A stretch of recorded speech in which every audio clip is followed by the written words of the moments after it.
পুকুরে হঠাৎ ভেসে উঠছে রহস্যময় কালো বস্তু, মুহূর্তেই যাচ্ছে ডুবে। শতবর্ষী এক পুকুরে এমন ঘটনা দেখে চাঞ্চল্য সৃষ্টি হয়েছে গোটা এলাকায়। পুকুরে এমন অদ্ভুত বস্তু ভেসে ওঠা দেখতে ভিড় জমিয়েছেন এলাকাবাসী। কৌতূহলী মানুষ বলছেন নানা কথা। বিশেষ না করলে না, দশে কয়, দশের কথা একটু বিশেষ করোনা লাগে। একটা পুকুর আছে, সেই পুকুরে মহিষের মাথা বাসছে। কাজে আসছিলাম, স্কুলে আসছিলাম আর কি। পরে এইখানে আইসা শুনি যে এই পুকুরে বলে মহিষের মাথা দেখা গেছে আর কি, মাথা দেখা গেছে। তার জন্য আমি আর কি দেখতে আসছি, এখনো দাঁড়ায় রয়েছি। ময়মনসিংহের ফুলবাড়িয়া উপজেলার বালিয়ান ইউনিয়নের চামারবাজাইল এলাকার মোহাম্মদ আব্দুল খালেক উত্তরাধিকার সূত্রে এই পুকুরের মালিক। খালেক দাবি করেন তিনি নিজেও মহিষের শিংয়ের মতো বস্তু ভাসতে দেখেছেন পুকুরে। এটা আমার বাপ দাদার আমলের পুকুর। আমার বাপ দাদা যে হেরা করছে পুকুর, এগত কোনার গেছি এসে বুরুঙ্গি উঠতেছে। বুরুঙ্গি ওঠার পরে এইরকম আর কি এরকম করে দেখছি। ওই দিন একটু বেশি করে বাসছে, এটা সন্ধ্যার আগে আগে এরকম।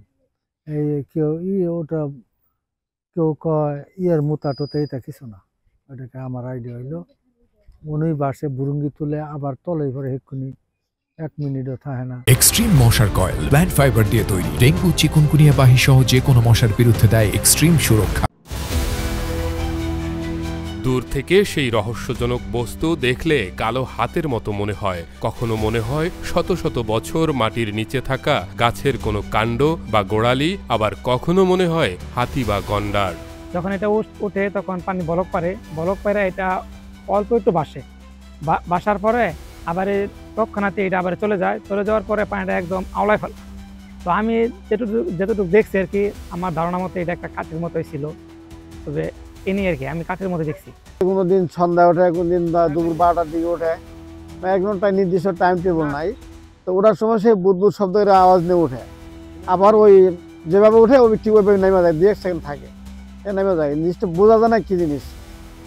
অনেকে বলে তালের মতো দেখা যায়, অনেকে বলছে যে মহিষের মাথার মতো, অনেকে বলে ষাঁড়ের শিঙের গজের মতো, এরভাবে উঠে নেমে যায়, বোঝা যায় না যে জিনিসটা কি।